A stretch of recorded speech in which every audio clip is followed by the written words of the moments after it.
Hi friend, আজ আমি বানাবো মোচার তরকারি। তাই প্রথমেই মোচার ফুলগুলো নিয়ে আমি ভালো করে ছাড়িয়ে বেছে নিচ্ছি শক্ত কাঠি এবং যে পাতলা নৌকার মতো খোসার আবরণটা থাকে সেগুলো ছাড়িয়ে নিচ্ছি, কারণ ওগুলো মুখে বাঁধলে শক্ত লাগে। এগুলো আমি নিয়ে ভালো করে ছাড়িয়ে কেটে নেব। কেটে নিয়ে আমি জলে হলুদ মিশিয়ে ভিজিয়ে রাখছি, তাতে মোচাটা কালো হয় না।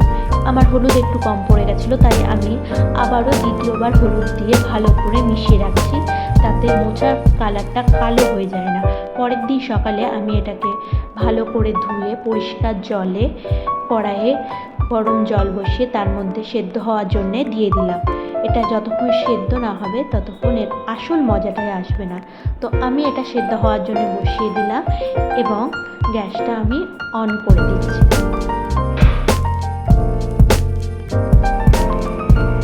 এরপর আমি আদা, লঙ্কা,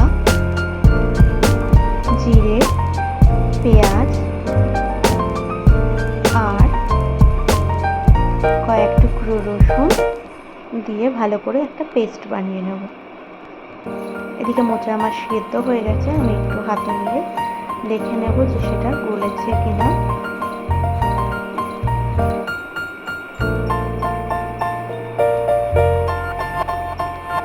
আমার মোচাগুলো তো সিদ্ধ হওয়া মোচাটাকে হালকা একটু মিক্সিতে ঘুরিয়ে নিলাম, যাতে মুখে একটু দানা দানাও বাঁধে সেরকম রেখে। এবার আমি মেন উপকরণগুলোকে নিয়ে রান্না করতে চলে যাব। সিদ্ধ হয়ে গেছে ভালো মতো, দেখতেই পাচ্ছ। মশলার মধ্যে আমি একটু লবণ, হলুদ মিশিয়ে নেব, আর আলুগুলোতেও কেটে রাখা আলুতে আমি হলুদ লবণ মাখিয়ে নেব, এতে ভাজতে সুবিধা হয়, তাড়াতাড়ি আলুটা ভাজাও হয়ে যায়।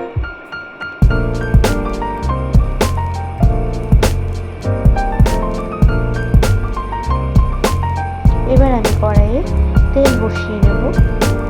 তেল গরম হয়ে যাওয়া পর্যন্ত অপেক্ষা করব। তেলটা গরম হয়ে গেলে খুন্তি দিয়ে নাড়াচাড়া করে আলুগুলোকে আমি এর মধ্যে ভাজার জন্য ছেড়ে দেব।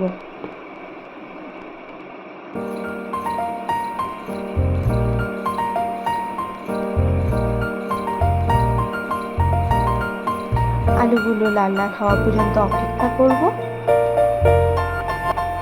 লাল লাল হয়ে গেছে বন্ধুরা, দেখো।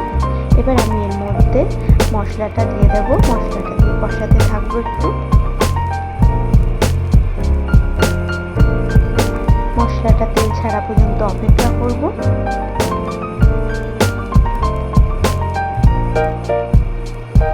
প্রায় মশলার তেল ছেড়ে দিয়েছে। এবার আমি মোচাটা দিয়ে দিলাম এবং এটাকে মিক্সড করতে থাকবো জল শুকানো পর্যন্ত। এর মধ্যে একটু হলুদ, লবণ দিয়ে দিলাম,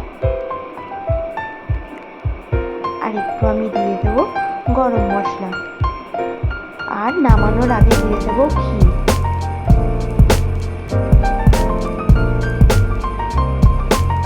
আমি এটা ততক্ষণ পর্যন্ত শুকাতে দেবো যতক্ষণ না এর জলটা শুকিয়ে যায়।